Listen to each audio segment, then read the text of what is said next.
किसी शहर में ममता नाम की एक बहुत ही गरीब लड़की रहती थी। एक रोज वो अपने घर के बाहर झाड़ू लगा रही थी तो देखा सड़क पर बहुत अच्छी अच्छी कार निकल कर जा रही है। मेरे घर के बाहर हर रोज कितनी महंगी महंगी गाड़ियाँ निकल कर जाती है। काश मेरी शादी किसी ऐसे परिवार में हो जिसके पास कम से कम फॉर्च्यूनर कार हो। कुछ दिनों बाद उनके घर एक पंडित जी आए।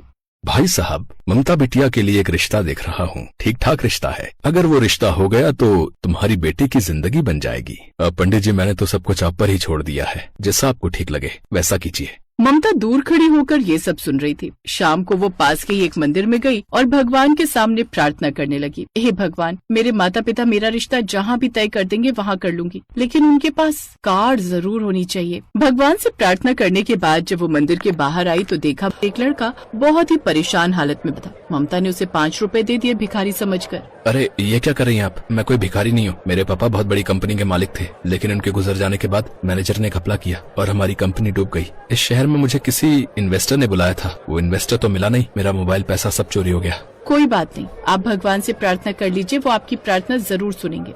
मैं भगवान पर भरोसा नहीं करता, बल्कि अपनी मेहनत पर करता हूँ। ठीक है, आप तो मुझसे भी ज्यादा परेशान लग रहे हैं, इसलिए मैं आपके लिए प्रार्थना कर देती हूँ। हे भगवान, इनकी जो भी समस्या है हल कर दीजिए। भले ही आप मेरी प्रार्थना मत स्वीकार करना। मैंने प्रार्थना कर दी, अब आप खुश हो जाइए। चलिए, हमारा घर यहीं सामने, मैं आपको खाना खिला देती हूँ। आपके पास तो पैसे भी नहीं होंगे। ममता उसे घर लेकर आई, खाना खिलाया और वो वहाँ से चला गया। कुछ ही दिनों बाद लड़के वाले ममता को देखने आए। देखिए, लड़की तो हमें पसंद है, अब ये बताइए दहेज में क्या देंगे? माँ, इनसे साफ साफ कहिए ना कि हमें दहेज में कार चाहिए। बेटा, हम लोग बात कर रहे हैं ना, तू शांत बैठ।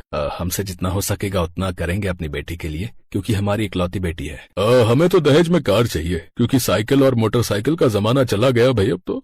ममता के पिता ये रिश्ता किसी भी हालत में ठुकराना नहीं चाहते थे, इसलिए उन्होंने उसी वक्त शादी के लिए हाँ कर दी। लड़के वाले चले गए और अगले दिन से ही ममता के पिता दहेज का इंतजाम करने लगे।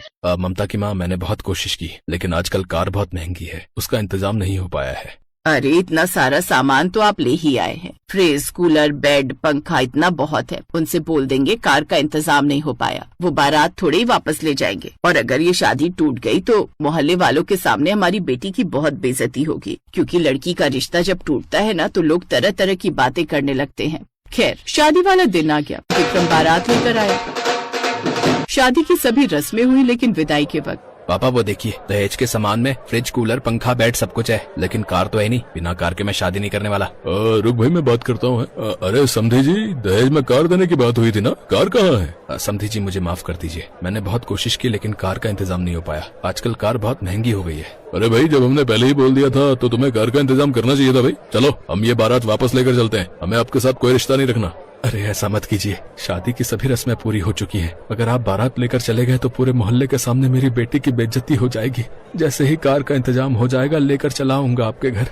पंडित जी के कहने पर लड़के वाले ममता को विदा करके ले गए। ससुराल पहुंचते ही ममता के ऊपर अत्याचार होने लगा। सुन, थोड़ी देर बाद तेरी मुंह दिखाई होने वाली है, मोहल्ले वाले आते ही होंगे। जल्दी से पूरे घर में झाड़ू लगा, उसके बाद उन सबके लिए नाश्ता बना। ठीक है सासू माँ। उसकी सास ने उसे कपड़े तक नहीं बदलने दिए। ममता ने दुल्हन के लिबास में ही सबके लिए नाश्ता बनाने लगी। थोड़ी देर बाद मुंह दिखाई की रस्म शुरू हो गई। बहू तो बड़ी सुंदर है, ये लो बिटिया मेरी तरफ से। क्यों विक्रम की माँ, तुम तो शादी के पहले बहुत लंबी लंबी हाँक रही थी कि तुम्हारे बेटे को दहेज में कार मिलेगी। सुना तूने? तेरी वजह से इन मोहल्ले वालों से मुझे क्या क्या सुनना पड़ रहा है। बहू को क्यों डांट रही हो? गलती तुम्हारी है, पहले से इतनी बड़ी बड़ी बातें नहीं करनी चाहिए थी। सारी औरतें वहाँ से चली गई। ममता अपने कमरे की तरफ जा ही रही थी कि तभी, कहाँ जा रही हो महारानी? ये सब कचरा कौन साफ करेगा? बर्तन कौन धोएगा? तुम्हारा बाप? सासू माँ, मेरे पापा को बीच में मत लाइए, मैं बहुत थक गई हूँ, थोड़ा आराम कर लूँ, उसके बाद साफ सफाई कर दूंगी, बर्तन भी धो दूंगी। तभी वहाँ पर उसका पति विक्रम आ गया।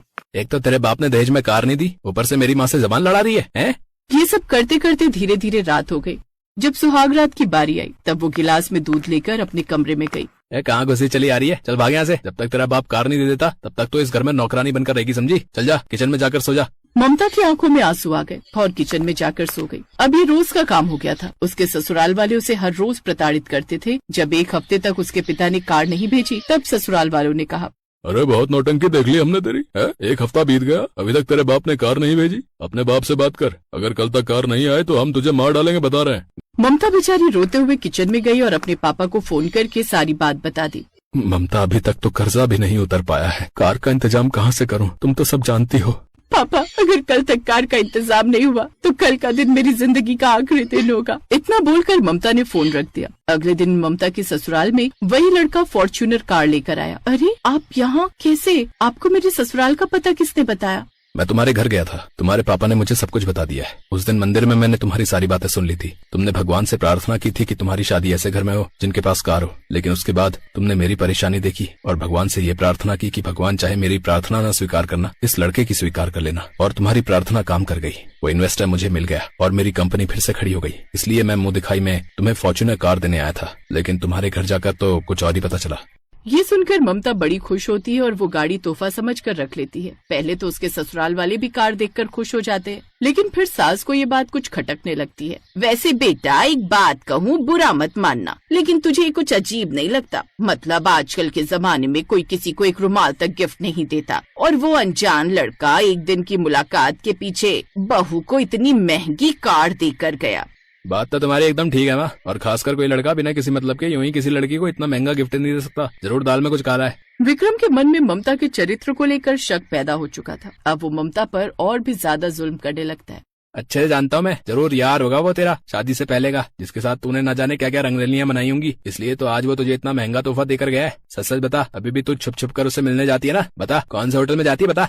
बस कीजिए, अब और नहीं। आप लोगों के जुल्म में कब से सही जा रही हूँ। आपकी मैंने हर मांग पूरी की, यहाँ तक कि अपने पिता को भी कितना परेशान किया कार के लिए, लेकिन अपने परिवार की इज्जत की खातिर मैं ये सब सहती रही। लेकिन अब बात मेरे चरित्र पर आ गई है, और अब मैं ऐसे घर में नहीं रह सकती जहाँ के लोग मेरे चरित्र पर उंगली उठाए। आ जा, निकल इस घर से। तेरा गरीब बाप भी तेरा बोझ नहीं उठा सकता। 2 दिन बाद खुद ही लौट कर आएगी यहाँ।